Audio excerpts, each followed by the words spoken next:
The views and opinions expressed on Lockdown Radio should not be considered expert advice. I'm just a dumb electrician who likes to laugh at his own jokes. Enjoy the show. Previously on Lockdown Radio. This is illegal. They should. Oh, they're not even following distance. They're not following any of the COVID rules. Wouldn't you say polio is a little more severe than COVID? There's no comparison. You get into an iron lung, you die. Wow, breast screening? Yes. Really? So, yeah. Well, I offer that service from my house. I do that in my living room. And we're all standing 6 feet apart, and they're walking, hugging each other, and not wearing masks and holding hands, and we're not? Is that valid? And like in other issues that, you have with family, you could not talk about it at Christmas dinner. This one is you don't show up at Christmas dinner.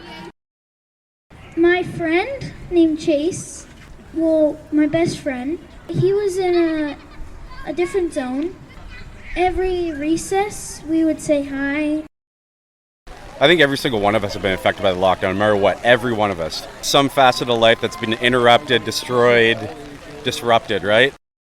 And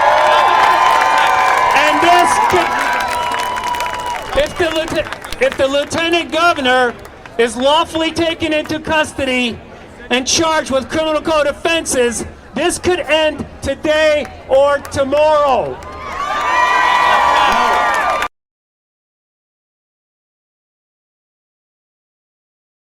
Coming up this week on Lockdown Radio. The thread diameter is actually about 1,000 times bigger than those particles. So what we're talking about is the virus goes through your mask like a mosquito flying through a basketball hoop. It has no trouble at all getting through. It is very complicated, and we're going to disagree, Mike. Hey, but I'm glad to be talking to you. I'm glad to be talking to you. I really like this. This is actually one of my favorite interviews. Hunger kills about 8,000 children a day. Why is Bill Gates not over there with some food and some planes instead of his vaccines? I was at home yesterday and I was just doing a search on my computer and I typed in 2 words, coronavirus, WHO, and I used the search engine DuckDuckGo. If you don't mind, I'd like to read what the results were from the front page from the World Health Organization. My concerns are basically around the kids. I work a lot with the kids. I'm sending open letters. I'm trying to do these pieces. I've collected a whole bunch of research suggesting that these things are very scary for kids. There's a lot of negative effects. We need communication for their development. We need a whole bunch of these cues and all of these pieces that we're missing and we're not doing. The politicians do not tell the police how to do their job. Remember that, Tyrion.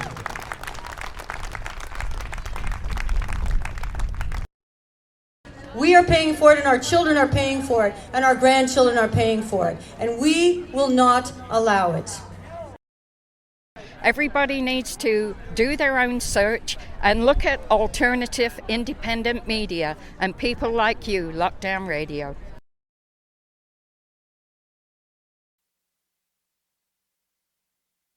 Oh, Canada, we stand on guard for thee.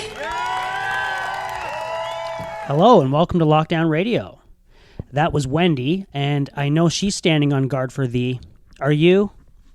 This week on the show, we have a lot of great interviews, including one with Alex Kloosterman, the pastor at Hill City Baptist Church. So with no further ado, let's get started with the show.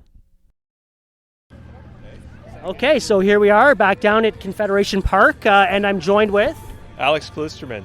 Nice to meet you, Alex. Nice to meet you too. I was just saying that I really loved the stuff that you had to say. I thought what you said about there is no government money, there's only taxpayers' money. Yeah. I thought that was just so on point. Yeah. And I think many people don't understand that. Yeah. So I thought that was great. Yeah, well, we're running up against a lot of things here, but I think COVID has just revealed a lot of false assumptions people have. I mean, one of them is, like I mentioned, that the government has money. The government doesn't have money. You know, the citizens have money, which is taxed by the government and dispersed, hopefully, in responsible ways. But, I mean, we've had a healthcare crisis. If you go back, you can read news articles since 2013 during flu season about hallway health. And we've had a major crisis in ICU for a long time. And people don't realize that in our attempts to help the healthcare, which is a noble endeavor, we're going about it the wrong way. But when you cut out the funding source from healthcare, you are setting yourselves up for a long-term disaster. And I kind of alluded to it, but it's a disaster that the politicians in place just might not have to take responsibility for. Yeah, and that's the difference. A little curious about what that might have meant. Are you saying that this is going to come in the future when they're maybe out of office and they won't, and it'll be somebody else's problem? Is that kind of what you meant? Well, I'm saying that the financial problems we're in, the debt that we're taking on, the cutting out the source of funding for our public institutions is going to affect us at some point. But you can get away with it now. I mean, you can have a headline now, we need to save ICU capacity and everyone stay home. But what if in 5 to 10 years we have half the capacity because we can't afford any nurses and doctors and beds because we've shot ourselves in the foot? We just aren't facing the consequences of our decisions at this point. And politicians care about the here and the now and what affects them. Yeah, I got thinking about it after I heard that, and I also realized that you look at some of the things that we're doing now, where the government is spending more money to enforce rules that stop people from going to work and paying taxes. Yeah. So there is a feedback loop of, from hell right there, really. Yeah, and I mean, part of what we have to do is put these things in moral terms. Like I hate the term fiscal responsibility. It's true, but no one. When people hear that, they hear that you are stingy and greedy. And what we need to say is, no, fiscal responsibility is about loving your neighbor. Like if you care about providing healthcare, for example, for the most vulnerable people and the people who need it most, you care about having the means to do that. And the problem is one side just keeps saying fiscal responsibility. It sounds callous and cold and indifferent. It's like, no, the reason we care about this is there will be no healthcare without managing things appropriately. And that's just the tip of the iceberg on my ethical concerns for lockdowns, really. Wow, that's excellent. And I love what you're saying, and I hope you keep saying it for a long time. Thanks, or hopefully we don't need to do this for a long time. Yeah, let's hope so. Yeah, let's hope they end the state of emergency tomorrow. We can never do this again. Yeah, you could start a new podcast. Yeah, I will. I actually already set up a channel, so this is called Lockdown Radio. The next channel is going to be called Freedom Radio. Great. All right. Great. Thanks, brother. Thanks a lot. Yeah. All right. Here we are down at... let's get these levels right here. What are we at? Got to make sure we're on 6. Perfect. Okay. Here we are down at Confederation Park. It is Saturday, May 1st, and I am joined with... Brittany, nice to meet you. Nice to meet you as well. So what brings you down here today? Well, we've been out protesting since about November. My partner and I started ourselves, and then we joined up with a bunch of wonderful people who have been doing something as well. So we've kind of just come together. We've been out here every single weekend protesting for our constitutional rights and freedoms. That's amazing. Yeah, absolutely. That's so great. Yeah. So you say that you started a protest kind of your own. What were you doing in the early days? Oh my gosh, the early days. It's sad you have to call it that. So we were protesting outside of Monsef's office. We felt that was an appropriate place to start. I mean, we never saw her. We did it for about 3 to 4 weeks, and we were just out, my partner and I, we had signs. We were saying, like, come and share your COVID story, your COVID struggle. Because right now we're calling it COVID supremacy. It's exactly what it feels like. So we had people come up and talk to us about losing their homes, losing their jobs, losing their businesses, children not being able to get treatment, people not engaging in treatment virtually, all of these like huge concerns that are not taking precedence in COVID people's lives, I guess, but these are precedents and these are important pieces for a lot of other people's lives. So that was our pieces. We just want people to start having conversation of there's so much more going on. Yeah, because the conversation on the mainstream is just so lacking. that's what got me doing this, was the fact that I didn't see anything resembling my opinion in the mainstream. Right. And I just knew that there was millions of other people who felt the same way. Absolutely. So I wanted to get that story out there. Well, excellent for you. Thank you very much. We need it. Yeah, so what do? You sound like you're very professional. Yeah, absolutely. I am in the field. I am in social work. Okay. You're right on the front lines of this. Absolutely, yeah. And so my concerns are basically around the kids. I work a lot with the kids. I am sending open letters. I'm trying to do these pieces. I've collected a whole bunch of research suggesting that these things are very scary for kids. There's a lot of negative effects. We need communication for their development. We need a whole bunch of these cues and all of these pieces that we're missing and we're not doing. So my concern is that we don't know what the long-term effects of any of these are. And if we're just willing to continue going on with whatever assumed authority people are telling us, we don't know what these impacts are going to do, and I really, quite frankly, don't want to be a part of that.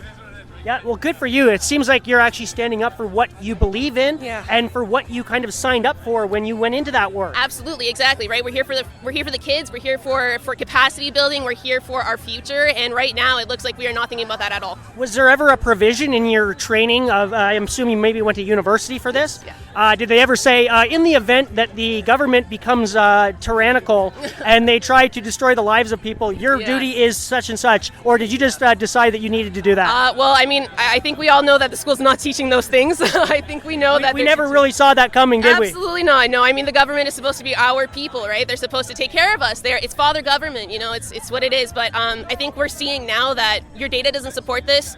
Your reasons don't support this. You contradict yourself on every possible front, and people are starting to see that.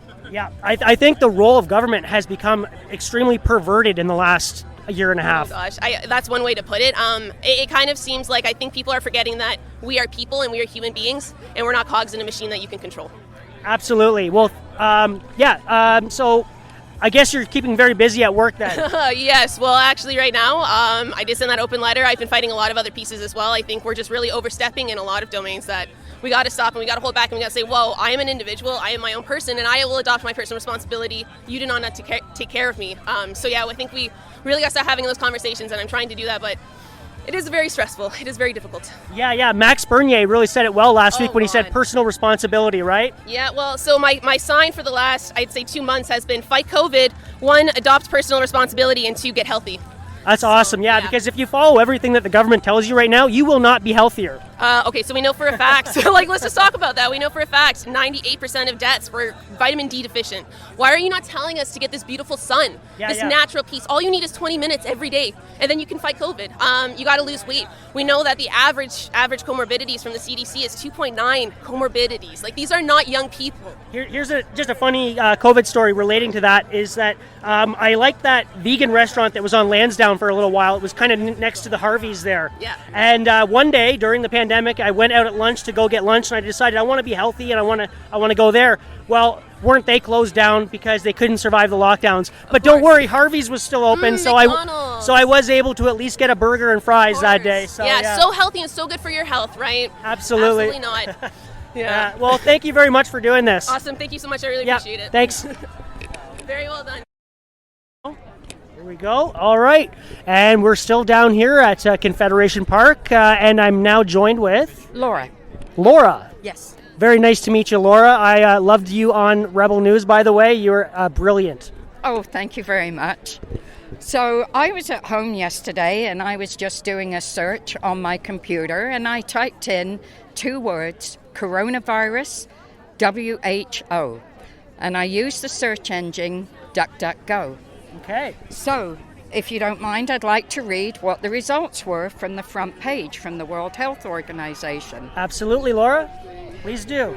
It says coronavirus disease, COVID-19, is an infectious disease caused by a newly discovered coronavirus. Most people infected with the COVID-19 virus will experience mild to moderate respiratory illness and recover without requiring special treatment. Older people and those with underlying medical problems like cardiovascular disease, diabetes, chronic respiratory disease, and cancer are more likely to develop serious illness.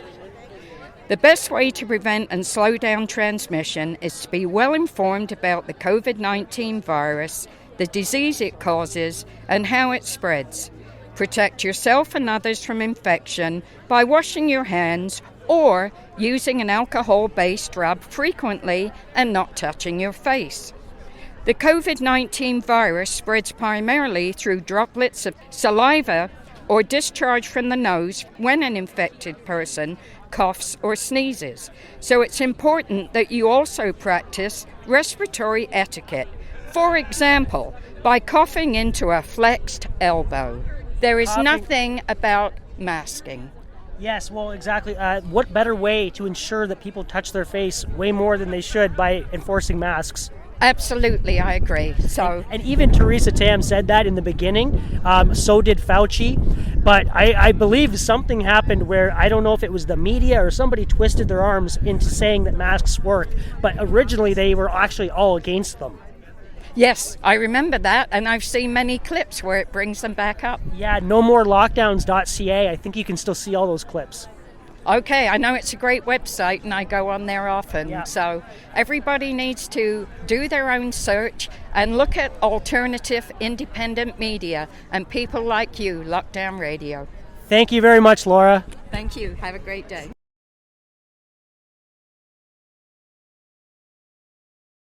Hey, welcome back to the studio. That was Laura. I was so glad to be able to speak with her. I'll definitely have to start using that search engine, DuckDuckGo. There were so many great speakers at this week's rally, I decided to try something a little different. This week, I broke it down into shorter clips of what I felt were some of the highlights. I hope you enjoy. Hunger kills about 8,000 children a day. Why is Bill Gates not over there with some food and some planes instead of his vaccines? A Harvard study says that less than 1% of adverse effects of vaccines are reported. Okay, there are so many. I didn't put those here, like that could be a long chat, and it will be soon. But the adverse effects they way surpassed any COVID illness at this point, and we know it. We already know it. Okay, last point for me right now is that I reject a world view that we are all perpetually diseased until we stick ourselves from the minute of birth. God gave us an immune system, and it's funny that they say that the vaccine is something that you inject with the virus so that your own immune system can respond to it. How about we just let it respond to it naturally when it comes to us? How about that?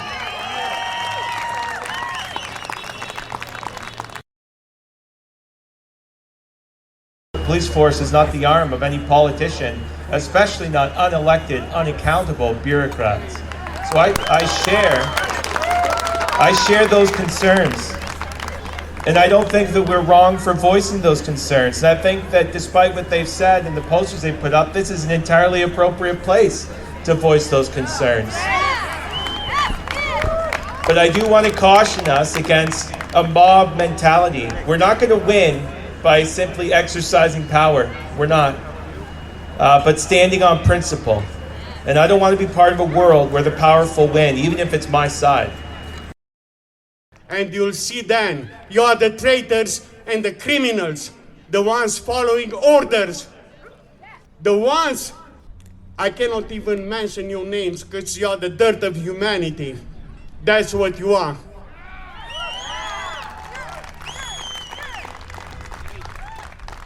I was trying to speak a few times, but I have a lot of emotion in my soul.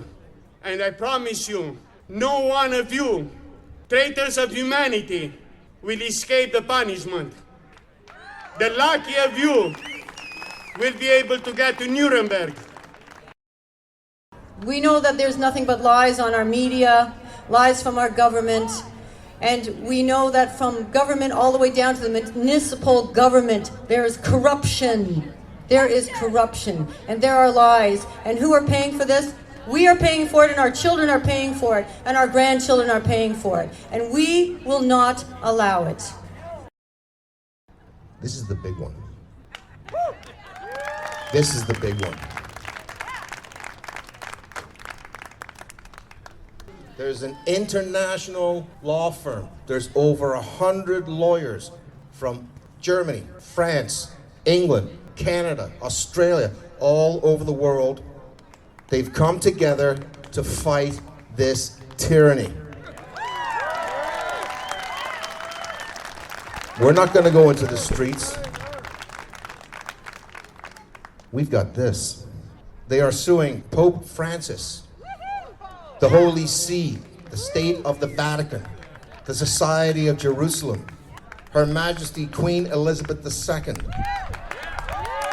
the Order of the Garter, the House of Windsor, the Global Vaccine Alliance, the United Nations, the World Health Organization, Public Health Organization of Canada, Bill and Melinda Gates, Prime Minister Justin Trudeau, Dr. Theresa Tam, Premier Doug Ford, Christina Elliott, Mayor Jim Watson, the Attorney General of Canada, and the Attorney General of Ontario. That's a lot of people. And we all know how corrupt they are, right? They are taking your joy of life, all in the name of a benefit they are promising you. A fake future society with a fake notion of collectivism. And what I was witnessed is nothing comparing to what they want to do to you now. So here he is, this brave young man.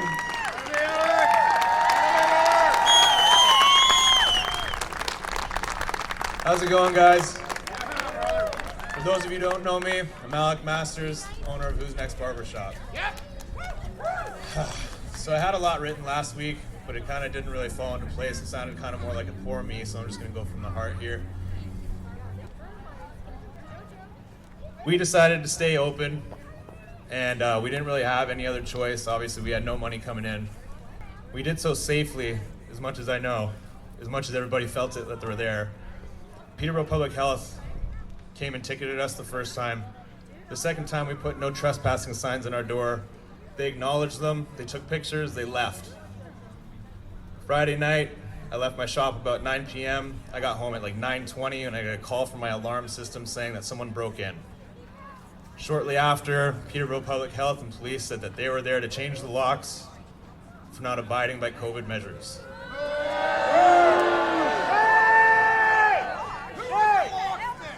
Now, they didn't visit us on the previous Saturday because they don't work those hours. But they decided to operate after business hours on the Friday as soon as I got out of the shop. Does that sound sneaky? Pretty sneaky, pretty unjust. They served me with a Section 22. A Section 22 shuts down a business for not being safe in their actions. They haven't proven to me why I wasn't safe. They won't. They won't answer my calls. They made it a landlord issue. So now we're just stuck in the mud waiting for a new answer on where we go from here. All I can say is, for all the other businesses that are doing it behind closed doors, patting me on the back, saying they're there supporting, are you guys? Open the doors. Lockdowns are implemented and enforced by people who are, for the most part, unaffected by them. I've had even family members this week telling me none of us like lockdowns. They're annoying. It's like, dude, I'm not out here because they're inconvenient. I'm out here because they're evil. I'm out here because they're destroying people. I'm not here because I just don't like a piece of cloth on my face, but I don't. I'm here because people are literally dying because of lockdowns. I'm not here because I'm annoyed. You know what we knew last April? Long-term care is where we need to be, not locking down the healthy populace. You know what the politicians have done for long-term care? Nothing. You know who's still in danger? Long-term care. You know who's still going to die? People in long-term care. This is not about protecting the vulnerable. This is political.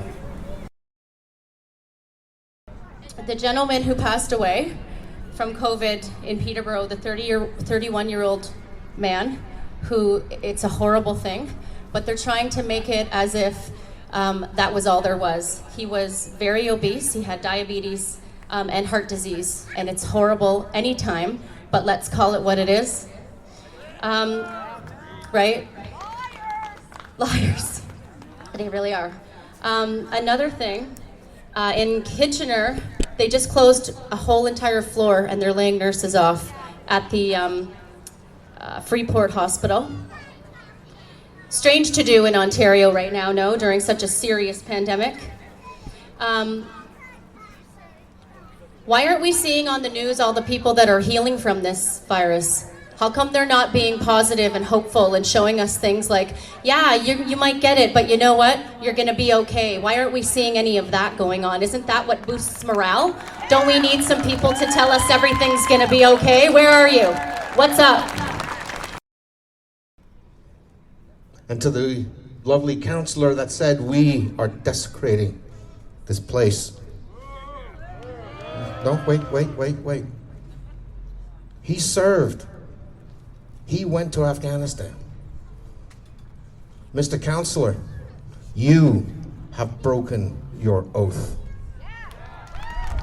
You have broken everything you've done, everything you do. So politicians, we know you are our foe, from Justin Trudeau right down to the counselors in that building.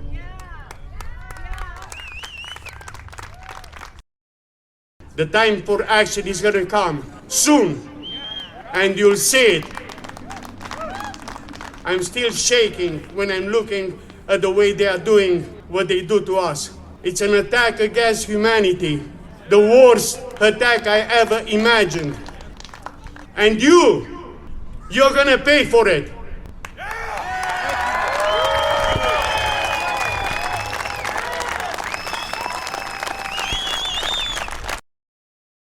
No amount of money from another branch of government can replace normal human interactions. So please don't tell us you're looking for federal funding to help with mental health. You know how you help with mental health? Friends.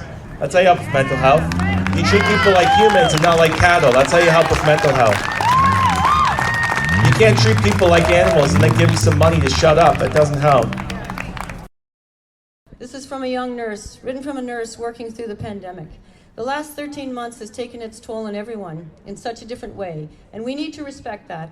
I'm writing this letter not because I am anti-mask, anti-vaccine, or anti-lockdown, but because I am pro-choice. The harm that is being done to children, family, businesses, and the elderly is absolutely cruel, and the long-term effects are going to be outrageous.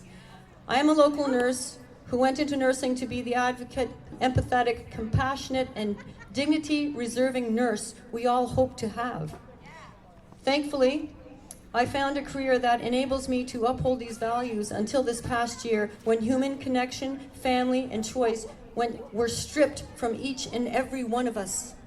We are taught as nurses to understand and be able to explain the why, how, and what to ensure families and their loved ones understand a treatment, and currently we can't do this. So how we have become liable to enforce these measures and keep quiet about our concerns, I do not know. We are refusing access to parents, spouses, children, and friends to see their loved ones in their final days and hours of life. We are forcing tests on asymptomatic individuals and maintaining them in isolation despite their negative results. We are refusing them access to the outdoors and other rooms in these facilities despite public health saying the virus does not survive on surfaces. It also doesn't survive in the sun. We as medical professionals are constantly assessing social determinants of health. These are non-medical factors of which people are born, grow, work, and live that influence healthy equality and outcomes. These include income, employment, education, childhood experiences, physical environment, social supports and coping skills, healthy behaviors, access to health services, biology and genetic endowment, gender, outcome, and race. How many of these can we say are no longer a part of our daily lives? How many of these have been stripped from us? Children aren't allowed to go to school. Businesses are closing, resulting in no income. Food insecurity, lack of housing, all leading to poor coping skills, resulting in the high amount of suicides over the past year. And lastly, our inability to attend our faith communities. Our overall health as Canadians has absolutely plummeted over this past year for these reasons. And now we are seeing this is our overwhelming health care system. And man does not live by bread alone. Listen, our church has stayed open and we're not closing. We're never going to close. But I have people come up and tell me they haven't sang a song in a year. This is dehumanizing. Jesus said, man does not live by bread alone, but by every word that comes from the Father. Guess what? You don't just need your government check. You don't just need the food in your belly. You need more than that. You need your relationship with God through Jesus Christ. You have spiritual needs that when those are removed from you, you suffer for those things. And I'm here as a pastor pleading, say, stop treating people like loaves of bread, like rocks and stone and material things. We are more than matter in motion. Okay, thanks a lot for listening to the show. To close things off this week, I'd like to play one more interview I did that day. It was with a lady named Margie that I ran into on my way home from the rally. The two of us had some different opinions about lockdowns, but I have to say it was great talking to her.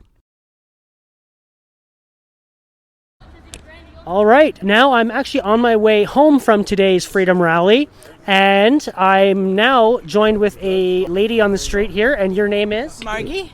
Margie. Well, it's nice to meet you, Margie. So you were asking me about a little bit about what was going on at the Freedom Rally there, and I'm just curious to know, what's your opinion on the whole thing?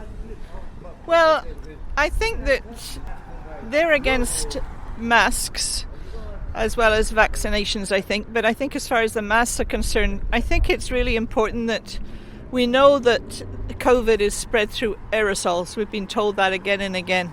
And so when I wear my mask, I'm protecting other people. And this is an extraordinary concept, this idea of wearing a mask to protect other people as opposed to protecting ourselves. So at one level, I feel I'm protecting myself, but really what I'm protecting is people I'm with. And I don't have the virus, as far as I know. I don't believe I do. I've had one vaccination. But I just think there's always people who will want to defy rules. And I think this is what is happening now. People want to defy what's been set out for us as rules to protect the whole of society against death of COVID.